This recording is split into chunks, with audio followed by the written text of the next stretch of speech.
상쾌한 아침 원주에서 출발합니다.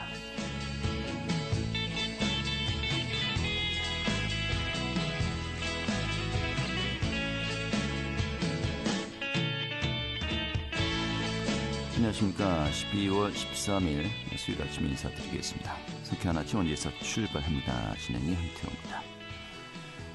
요즘 푸근한 날씨가 계속해서 이어지고 있는데요. 오늘 아침 지적 기온도 영상 1도였고 낮 최고 기온 영상 10도까지 올라갈 것으로 보입니다. 하지만은 본격적인 또 겨울 추위가 이번 주말부터 시작된다고 하니까요. 일정 짜는데 좀 준비들 하셔야 되겠고요. 또 이틀간 내린 비와 눈이 좀 곳에 따라서 좀 얼어서 길이 미끄러울 수도 있겠습니다. 교통안전에도 유의하셔야겠습니다. 오늘 준비한 소식 살펴보도록 하죠. 최근에 강원도의회에서 급발진 의심사고 대비 및 피해자 등의 지원 조례안이 해당 상임위원회를 통과했고 며칠 뒤 이틀 뒤에 또 본회의에서 가결될 것으로 예상되고 있습니다. 오늘 그 조례안의 내용 좀 살펴보도록 하겠습니다.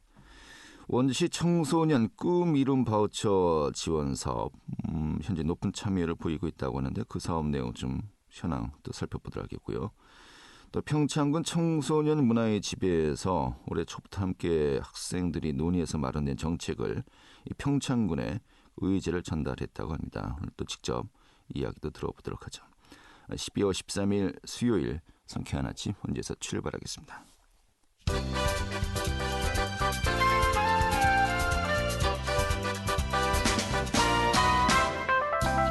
오늘의 뉴스입니다.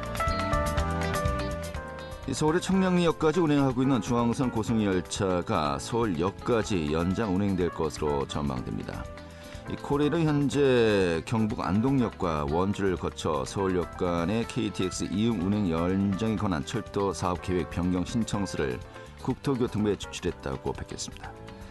빠르면 이번 주 중에 국토부 승인이 나는 대로 연내 개통에 나설 것으로 예상되고 있습니다. 제22대 총선 예비 후보자 등록이 어제부터 시작되면서 강원 정치권도 본격적인 총선 레이스에 돌입할 것으로 보입니다. 중앙선관위에 따르면 내년도 총선의 예비 후보자들은 도내에서 8개 선거구에 총 40여 명이 출마할 것으로 예상되고 있습니다. 원주역 신도시와 기업도시를 잇는 급행시내버스 111번 혁기버스가 이용객들로부터 호평을 받고 있는 것으로 나타났습니다. 지난 5월 말에 개통한 혁기버스는 운행 첫 주 하루 평균 306명이 이용하다가 6개월 정도가 지난 시점인 지난달 2주차에는 531명으로 73% 증가 수치를 보였다고 밝혔습니다. 또 시내버스 운행도 42회에서 80회로 2배 가까이 늘어난 상황입니다. 오늘의 뉴스였습니다.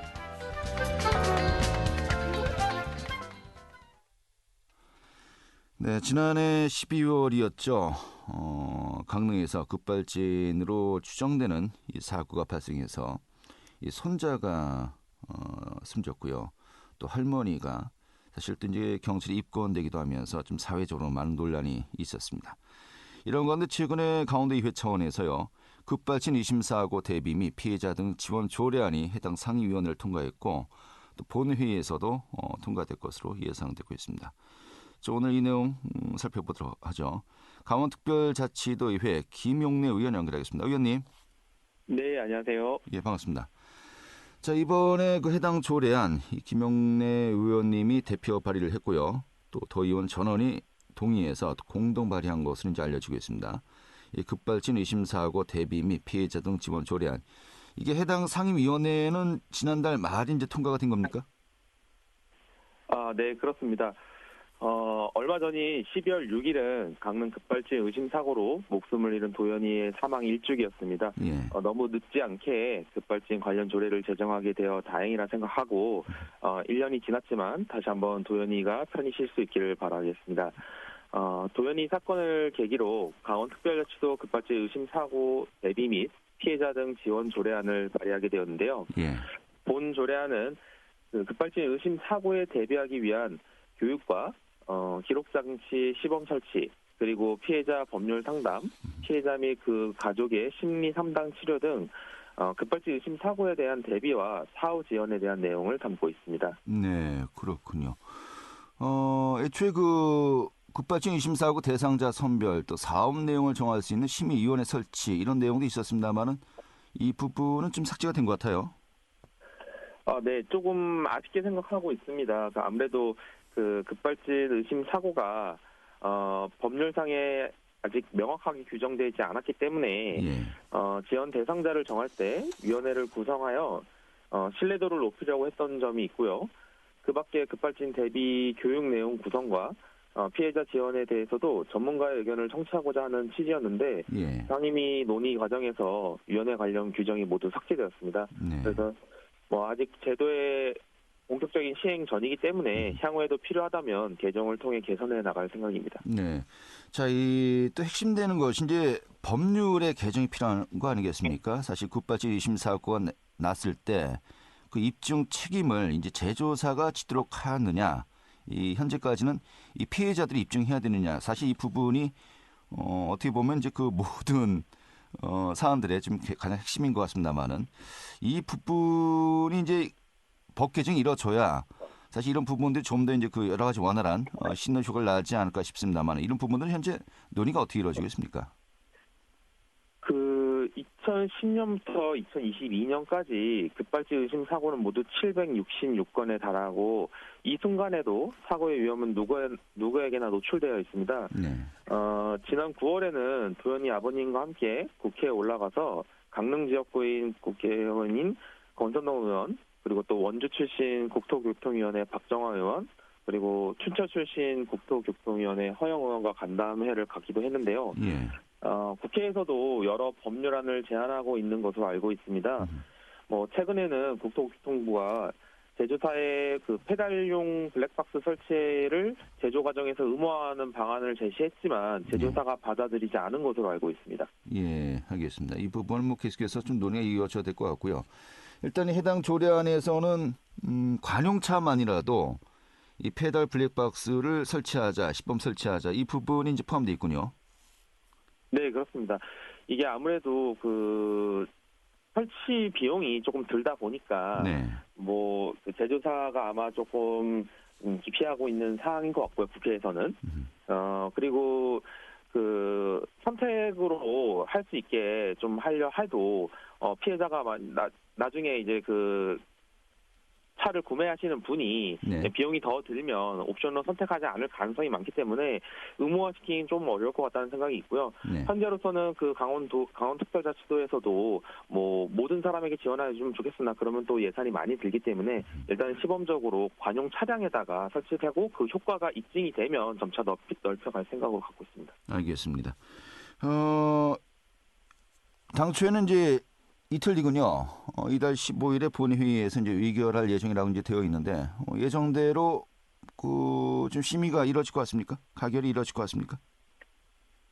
네, 이번 주에 급발진 의심 사고 조례안이 최종 의결되면 말씀하셨듯이 이제 전국에서 서울에 이어 두 번째로 제정하게 되는데요. 지난 3월에 강원특별자치도의원 49명 전원이 강릉 급발진 의심 사고 관련돼서 선언서를 강릉 지원에 제출하는 등 이 사건의 심각성과 안타까움에 대해서 공감하고 있습니다. 네. 그리고 이러한 취지에 이번 조례안 역시 전원 공동 발의에 참여를 해주셨기 때문에 순조롭게 최종 의결될 것으로 기대하고 있습니다. 네. 우리 의원님 이제 지역구는 강릉입니다만은 사실 작년 1년 전에 이 사고가 또 강릉 지역에서 발생하면서 정말 전국적으로 많은 분들이 좀 안타까워하지 않았습니까? 네. 이 급발진 의심 사고에 대한 그 입증을 누가 지느냐 이 부분도 중요합니다만은 손자가 사망을 했고요. 또 할머니가 또 이권이 되지 않았었습니까? 그래서 사실 많은 분들이 안타까워했습니다만은 이 부분은 좀 어떻게 정리가 되었습니까? 의례적으로 그 경찰에서 국가수 이제 조사 내용을 좀 반대되는 내용을 이제 채택을 해가지고 네. 할머니께서 이제 그 무혐의를 받으셨습니다. 네. 그래서 얼마 전에 그 무혐의를 받으셔가지고 그 도연이 가족이 조금 그나마 한숨을 덜 수 있는 내용이 이제 기사에도 보도가 됐던 적이 있고요. 네. 현재 할머니께서는 조금 그래도 건강을 회복하시고 계시지만 아직도 그 손자를 잃은 슬픔에 빠져 계시고 도연이 가족도 지금 일주기를 이제 지나고 있는 과정에서 좀 도윤이를 슬픔으로 다시 좀 슬픔 잠긴 상황입니다. 네, 알겠습니다. 자, 근데 지금 말씀하신 것처럼 국가수에서는 운전자의 과실의 가능성이 더 크다 이렇게 본 거 아니겠습니까? 네네.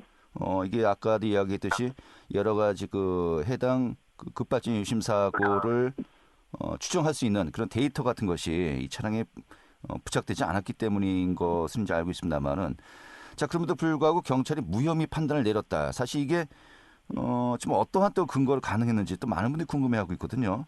좀 이유를 알 수 있을까요?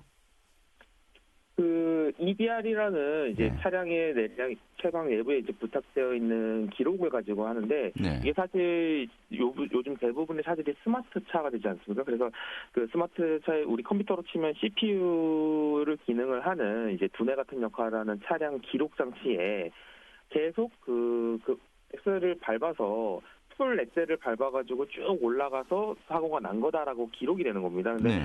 실질적으로 이제 운전자는 브레이크를 밟으려고 했다라든지 아니면 뭐 사이드를 올려가지고 차를 멈추려고 하는 노력을 계속 했으나 네. 그게 이제 어떤 전산 오류로 인해서 기록이 되지 않고 그냥 계속 풀 악셀을 밟아서 이제 쭉 속도가 올라갔다라고 기록이 되어 있습니다. 근데 네. 이런 부분이 사실 그 어떤 고도화된 기술의 어떤 오류 같은 부분으로서 좀 기록이 그렇게 됨으로써 그 기록이 요즘은 이제 신뢰하지 못한다. 이건 전산 오류로 인해서 기록은 그렇게 되는 거고 실제로는 좀 다른 상황이다. 그런 네. 내용이 이제 어떤 정황적 증거라든지 아니면 또 그 차량 내 블랙박스라든지 이런 부분에서 좀 대치되는 상황이고요. 그런 부분 때문에 이 급발진 의심 사고가 계속 일어났을 때 어떤 좀 재판 과정이라든지 아니면 또 실질적으로 규명하는 데 있어서 조금 그 EDR에 기록된 내용과 네. 또 다른 증거가 좀 대치되는 부분으로서 지금 계속 재판 상황에서도 좀 논의를 하고 있는 상황입니다. 알겠습니다. 자, 그래서 아까 이야기했던 페달 블랙박스가 이제 중요하다는 거 아니겠습니까? 실제로 그 사고 당시에 운전자가 브레이크 페달을 밟았는지 가속 페달을 밟았는지 이것만 이제 확인이 된다라고 한다면 이러한 사실 뭐 급가속이냐 아니면 운전자의 과실이냐 뭐 크게 이제 논쟁할 이유가 없지 않습니까? 네, 맞습니다. 그래서 그 사실 브레이크 페달을 설치를 뭐 지금도 그 사비를 들여가지고 설치하는 운전자들이 계신데요. 네. 또 그런 부분 때문에 이제 또 제조사에서는 이거를 설치함으로써 뭐 전자 오류가 생겨서 또 급발진이 났다라고 주장하는 제조사도 있고 또 이런 그 브레이크 페달 카메라 때문에 운전이 불편해서 또 착각해가지고 뭐 엑셀을 밟았다라든지 예. 이런 내용을 또 제조사에서는 주장을 하고 있습니다. 그렇기 때문에 예. 뭐 국회에서 그 제조물 책임법을 개정을 하여서 뭐 의무적으로 그 브레이크 페달을 설치하게 아예 제조 과정에서부터 지금 현재 이제 블랙박스가 거의 대부분 차량 출고 시 내부 블랙박스가 설치되는 것처럼 의무 브레이크 페달용 블랙박스를 설치하게 의무화하든지 네. 아니면 이 사고가 발생했을 때 제조사에서 우리 차가 문제가 없었다라는 거를 증명하는 그 제조물 책임법이 개정이 돼야 된다고 생각합니다. 알겠습니다. 관련 조례가 일단 제정이 되었습니다만은 피해자들의 어떤 지원에 이 중점을 두고 있는 거 아니겠습니까? 네. 지금 말씀하신 것처럼 근본적인 원인을 해결하기 위해서는 상위법도 개정이 필요하겠고요. 아까 뭐 국회의원들도 여러 만났다고 하셨습니다만은 상위법도 개정 촉구를 위해서 도의회 차원에서도 좀 여러 가지 많은 노력을 기울이셔야 되겠네요. 네, 그 지방자치로서 할 수 있는 최선의 노력을 지속적으로 하는 것이 저를 비롯한 우리 강원특별자치도의원의 의무라고 생각합니다. 네. 그래서 조례안이 제정되면 지방에서 할 수 있는 제도적인 노력은 다 하는 것이지만 이것이 끝이 아니라고 생각을 하고 법률 개정 촉구와 관련된 그 활동을 강원특별자치도의회가 도현이 유가족과 끝까지 함께 하고자 합니다. 네. 그 얼마 전에 가수 서른도 씨가 그 시내 한복판에서 급발진 의심 사고를 당하셨다는 기사를 보았습니다. 그래서 자칫 큰 사고로 이어질 수 있었는데요. 국회가 이런 사안을 조금 더 심각하게 인지하고 하루빨리 법률 개정에 노력해 주시기를 이 자리를 빌어서 부탁드립니다. 네, 알겠습니다. 이렇게 정리하죠. 잘 들었습니다. 네, 감사합니다. 네, 강원특별자치도의회 김용래 의원이었습니다. 알찬 정보, 생생한 현장의 소식을 전해드립니다. 리포터 현장. 네, 원주시가 시행하고 있는 청소년 꿈이룬 바우처 지원 사업 참여율이 높다고 하는데요. 또 현재 2024 신규 대상자를 모집 중에 있다고 하죠. 오늘 소개해드리겠습니다. 박다현 리포터 어서 오시죠. 네, 안녕하세요. 네. 자, 원주시 청소년 꿈이룬 바우처 지원 사업. 현재 학부모님들의 만족도가 크다고요? 네, 맞습니다. 꿈이룬 바우처 지원 사업은 원주시에 주소를 둔 7세에서 12세 초등학생 연령대 모두에게 매월 10만 원의 예체능 교육비를 지급하는 사업인데요. 이 교육비 부담이 커지는 초등학생 시기에 맞춰 집중 지원해 학부모들의 양육 부담을 덜어주고 아이들이 예체능 분야의 다양한 경험을 할 수 있도록 사업을 추진하고 있습니다. 올해 사업 대상자는 2011년부터 2016년 출생자들로 대상 인원은 19,611명이었는데요. 11월 말 기준 현재 신청자는 17,778명으로 대상 인원 대비 90%가 넘게 꿈이룬 바우처 카드를 발급받아 사용하고 있습니다. 또 지난달 실시한 만족도 조사 결과 사업 전반에 대한 만족도는 91.7%로 꿈이룬 바우처를 계속 이용하겠다는 의견은 98.4%로 높은 만족도를 보였는데요. 자세한 내용 원주시 자치행정과 박태봉 과장 이야기 들어봤습니다. 7월부터 11월까지 5개월간 사용된 카드 금액은 약 78억 3천만 원이며 원주시 소재 등록 가맹점 650개에서 사용되어 침체된 지역 경제를 활성화하는 데에도 큰 역할을 하고 있는 것으로 보고 있습니다. 지난달 실시한 만족도 조사 결과에서는 아이들 성장 발달에 도움이 되었다에 만족 이상을 답해 주신 분들이 94.4%, 가계 경제에 도움이 되었다에 만족 이상으로 답해 주신 분들이 93.5%로 만족했던 성과를 충분히 달성하고 있는 것으로 보고 있습니다. 사업에 대해 불만족을 표시하신 경우는 대부분 국영수 과목에 대한 지원도 추가되기를 원하시는 경우로 저희가 사업 초기 보건복지부의 제도 신설 승인을 협의하는 과정에서 공교육에 대한 침해 우려로 과목 지원은 제외된 바 있어 이 부분에 대한 제도 개선은 현재로서는 저희도 많이 아쉬워하고 있는 부분입니다. 네. 자, 이런 건데 내년도 2024 꿈이룬 바우처 신청을 받고 있는데 신청 방법 또 대상 구체적으로 어떻게 됩니까? 네, 2023 올해 지원 대상자가 2011년부터 2016년생까지였고요. 내년인 2024년에는 지원 대상자가 2012년부터 2017년에 출생한 아이들입니다. 지난 11일부터 내년도 신규 대상자인 2017년생의 모집이 시작됐는데요. 신청 기간이 따로 없어서 연중 상시로 신청하실 수 있습니다. 2017년생의 최초 지원금은 2024년 1월 5일 바우처 카드의 자동 충전돼 당일부터 사용이 가능한데요. 신청은 방문 신청으로만 받고 있습니다. 주민등록 거주지 행정복지센터에 방문해서 신청해 주시면 되는데요. 신청과 동시에 바우처 카드를 바로 배부해드리고 있습니다. 이 배부된 카드는 원주시 관내 650개소 예체능 학원에서 이용해 보실 수 있는데요. 국영수 과목에 대한 지원은 공교육에 대한 침해 우려로 제외된다는 점 참고해 주시기 바랍니다. 이어서 원주시 자치행정과 박태봉 과장 이야기 들어보시죠. 꿈이룬 바우처 지원 사업으로 우리 아이들 한 명 한 명이 건강하고 즐겁게 생활하기를 바랍니다. 그리고 이 사업이 학부모들의 양육 부담을 덜어드리는 한편 아이들이 다양한 분야에서 꿈을 키울 수 있는 마중물 역할을 해서 원주가 아이들이 행복한 도시, 아이 키우기 좋은 도시로 한 걸음 도약하기를 기대합니다. 더불어 자치행정과에서는요, 주민자치 마을 의제 사업, 원주시 마을 공동체 활성화 사업 등 주민 참여를 통한 사업을 중점적으로 추진하고 있습니다. 2024년도 사업 공모가 내년도 본 예산이 확정되는 대로 12월 말경 공고될 예정이니 많은 분들께서 적극적으로 참여해 주시기를 부탁드리겠습니다. 네, 자, 국영수 학원도 쓸 수 있도록 하자 그러면은 다 거기로 이제 모일 것인지 예상되기 때문에 네.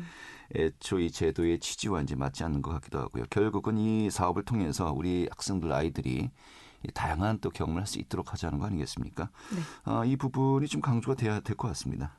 네, 맞습니다. 현재 꿈이룬 바우처 카드를 사용하고 있는 2012년부터 2016년생의 경우에는 별도의 재신청 없이 사용하고 있는 카드를 그대로 사용하시면 되는데요.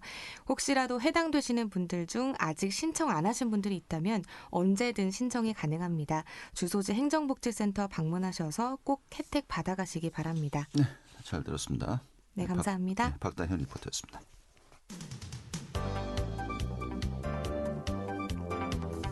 생생 생생한 현장, 유익한 생활 정보를 전해드리겠습니다. KBS 원주라디오 상쾌한 아침 원주에서 출발합니다를 함께하고 있습니다. 네, 지금 시각이 8시 51분이고요. KBS 원주방송국의 상쾌한 아침 원주에서 출발합니다. 함께하고 계십니다. 자, 평창군의 청소년들이요, 올해 초부터 논의하고 또 이제 마련된 청소년 정책 의제를 최근에 평창군에 전달했다고 합니다. 지금 이 내용 들어보도록 하죠. 평창군 청소년 문화의 집 청소년 운영위원회 김시훈 학생 대표 연결하죠. 여보세요. 안녕하세요. 예, 반갑습니다. 저는 평창군 청소년 문화의 집 청소년 운영위원회 위원장 김시은입니다. 예, 중학교 3학년 학생이라고요? 네. 그래요. 좀 뭐 본인 이야기도 좀 들어봐야 되겠습니다만은 먼저 그 청소년 운영위원회 좀 잠깐 소개 좀 해주시죠. 네, 저희 평창군 청소년 운영회를 잠깐 소개드리면 지난 3월 21명이 위촉되어 청소년 참여를 보장하고 청소년들의 의견을 반영함으로써 청소년 중심의 시설로 만들어가기 위해 설치된 위원회입니다. 활동으로는 프로그램 제안, 운영 모니터링, 자원봉사 등 다양한 활동을 하며 문화의 집을 대표할 청소년 홍보단 역할을 하고 있습니다. 네, 그래요. 자, 이 위원회도 결국 이제 우리 학생들의 참여를 좀 활성화시키는 이제 프로그램을 통해서 이제 만들어졌다고 합니다만은 네. 이 또 프로그램 참가 어떤 방식으로 이 학생들 선발이 된 겁니까? 평창군 청소년을 대표하는 위원회는 평창군 청소년 문화의 집 청소년 운영위원회, 평창군 청소년 상담복지센터 청소년 참여위원회, 국립평창 청소년 수련원 청소년 운영위원회가 있으며 이번 프로그램 참여는 일정 기간의 공고를 통하여 참여하고 싶은 학생들의 신청을 받아 선발이 이루어졌습니다. 네, 그래요. 자, 그리고 이제 많은 토의를 거쳐서 평창군이 좀 시행했으면 하는 정책 의제 이제 2건을 발굴했다고 들었습니다. 좀 어떤 내용들이 이 정책 의제에 또 담긴 겁니까? 이 의제에 담겨 있던 내용은 주로 청소년들이 일상생활에서 느꼈던 불편함을 바탕으로 발의하였고 총 12개 의제가 발굴되었습니다. 네. 12개 의제에 담긴 내용은 청소년 전용 카페 설치, 공공버스 배차 시간 연장, 청소년들의 축제 요구, 청소년 전용 체육시설 설치, 개인용 이용수단 도입, 청소년 특별버스 요구 등이 있었습니다. 네. 전대 12개 다 이제 전달한 게 아니고 뭐 이제 네. 막 각종 토론과 또 토의를 거치고 또 투표까지 이루어졌다고 들었어요. 최종 의제 2건 어떤 거였습니까? 청소년 전용 카페 설치랑 공공버스 배차 시간 연장입니다. 네, 그래요. 이 최종 의제는 좀 어떤 과정을 통해서 확정이 된 겁니까?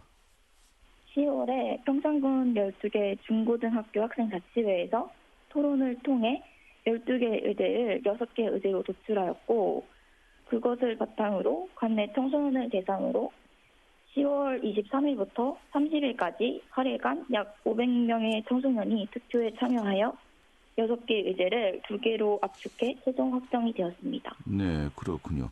자, 이런 가운데 첫 번째죠. 지역 청소년들의 만남 공간, 이 청소년 전용 카페를 설치해 주기를 또 요청했습니다. 의지로 발의했는데, 자, 그럼 카페는 뭐 어떤 방식으로 운영되길 기대하는 겁니까?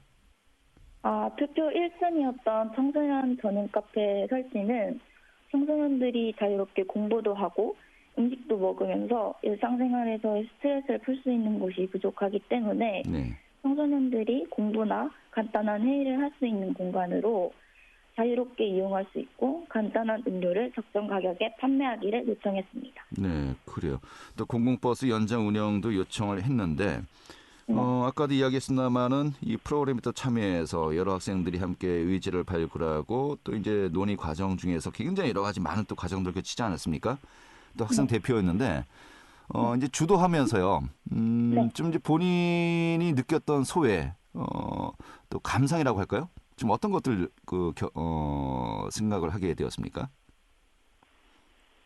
저희가 좀 평창 중이다 보니까 좀 문화생활 할 수 있는 곳도 적고 그렇기 때문에 저희가 좀 시내 공공버스 연장 운영을 하게 된다면 좀 다른 타 지역에 가서도 문화생활을 즐기면서 여러 가지 경험을 할 수 있다고 느꼈기 때문에 네. 이런 정책을 내놓았던 것 같습니다. 그래요. 이 정책 의제를 또 이제 군수님에게 네. 직접 이제 전달하지 않았습니까? 네. 그러면 이제 그 군 차원에서 지금 이제 그 발굴해서 제안한 이 정책 의제 그대로 이제 시행을 해준다. 뭐 약속을 받으셨나요? 어떻습니까? 정확하게 약속을 받진 않았지만 네. 저희가 전달 드림으로써 더욱 실현 가능성이 높아진 것 같아서 뿌듯함을 느꼈던 것 같습니다. 알겠습니다. 저희가 이제 군수님도 시장님도 가끔가다 이제 인터뷰하거든요. 네. 기회 있으면요. 꼭 여쭤볼게요. 이거 정책에 내년에 수립해서 시행하는지요. 네, 제가 그래서 감사합니다. 피드백도 꼭 전달해 드리겠습니다. 네. 네. 앞으로도 공부 열심히 하시고 정말 훌륭한 또 좋은 또 지역의 인재가 되었으면 좋겠네요. 오늘 고맙습니다. 네, 감사합니다. 네, 평창군 청소년 문화의 집 청소년 운영위원회 김시훈 학생대표였고요. 자, 12월 13일 수요일에 함께했던 상쾌한 아침 원에서 출발합니다. 오늘 여기서 정리하도록 하죠. 내일 아침에 다시 뵙겠습니다. 고맙습니다.